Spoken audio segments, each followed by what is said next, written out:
ayun, ngayon pupunta tayo sa barangay po namin kung saan po ako nagtatrabaho bilang konsihal. My gosh! Ayan po sila, Okay, sir. totoong Makakatulong po trabaho. natin. At naman, masyado ko nasisinda.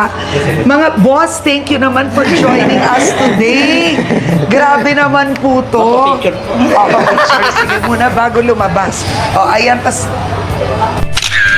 Yung isa trabaho po kasi sa environment po ako tsaka sa health. Ayun po, sila ma'am po yung katulong uy, po. ang Halimbawa ganda po, sila- nito. Ano to? Yan, gawa po ni Papa yan. Wait, your dad did this? Yes po. Para po sa purok po namin, purok uno. May purok uno po dyan na wala lang po eh. Dahil sa Pero bakit ito naisip ng tatay mo? mahilig lang po siya sa robot. Sa robot. Apo. So ito, park ito sa tapat ng bahay Opo, niyo. ito po yung represent po ng purok po namin. Yan, purok uno po. Purok uno garden po ito. Ayan po, sila ma'am po yung mga, halika. ano po, ayan po. Hello! Wow! Bawat purok po kasi may mga garden.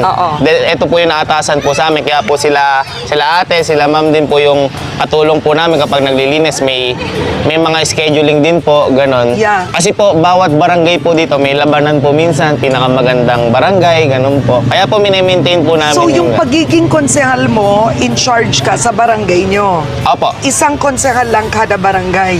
Andin, Dito, per purok paano? po. Bilib ako ang linis ng mga kalye sa barangay na to. O pakita pa natin to. Saka may MRF din po kami. Yung mga, kunyari po, may mga recycle. Ayan po, nilalagay Ayan po o. namin dyan. O pakita mo yan. Ayan po. Para po mapagkakitaan din po. O, di ba? Tapos po, yung mga kinikita po na to, binibili po namin ang pagtanim ng gulay. Ang talaga.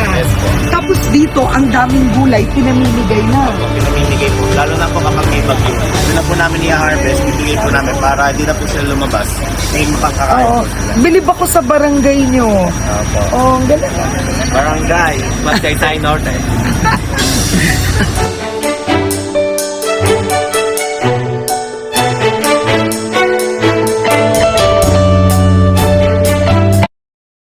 How cease to believe ang sarap. 5-5-5-star sa kainan. Ito po ang... Hello, ay Kapitana. Hello. Pinaka- Hello, hello, hello.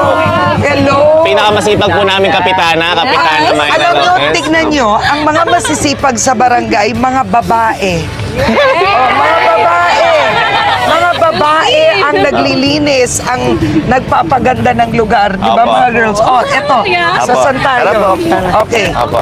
Wow, ano to? Garden. Apo. Yan po yung I like this. lalagyan Oh. ng Apo. sapo siya, Yan. lalagyan ng face mask. Mahilig po yung barangay namin mag-recycle So po. ito, ang galing recycle do. Yes po. So ni-recycle nyo, ginawa nyong trash can, Yes, plus skin.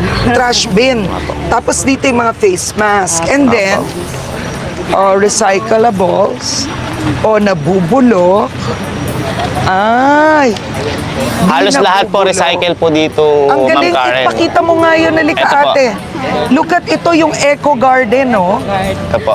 Oo, look at that. Medyo katatanim lang po kasi nasira nung bagyong party. Oo, ano to, ang ganda. So ano yung nakatanim? Pechay po yan. Pechay, pero nasira nung bagyo. Ayun po kasi isinalin na. Ay, nice.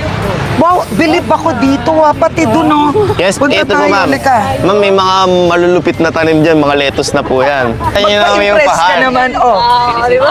Ma'am. Pero talagang ganito to. Alas ma'am lahat yan dahil po sa kasipagan po ng kapitana po namin. Si Mayra Kapitana. Lopez po, opo. Ako po, ano lang po ako, tagatulong lang po sa... Ang galing pa nito, oh.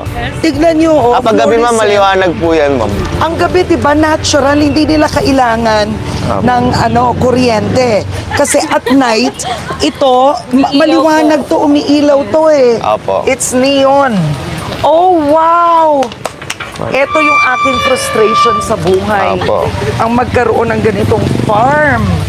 Tapos yan ito, ready to eat na. Opo. Kaya ma'am, baboy na lang, sangyup na. Ano ka ba? So ito, kakainin ko na. Because I love eating gulay. Opo, sasabi. Wala po siyang mga chemical na. Oh, walang chemical. Kasi po kayong mag-uwi. Oh my God! Diba ako nandito lang si Small. Pinilit ko ulit. Ay, Opo. tumikim ka. Opo, lagi ko po natitikman po Nagugulay ito. ka ba? Opo. Ang kakap talaga na to. Ano lasa? Ang sarap ma'am talaga. Di mo kasi ako nagugulay.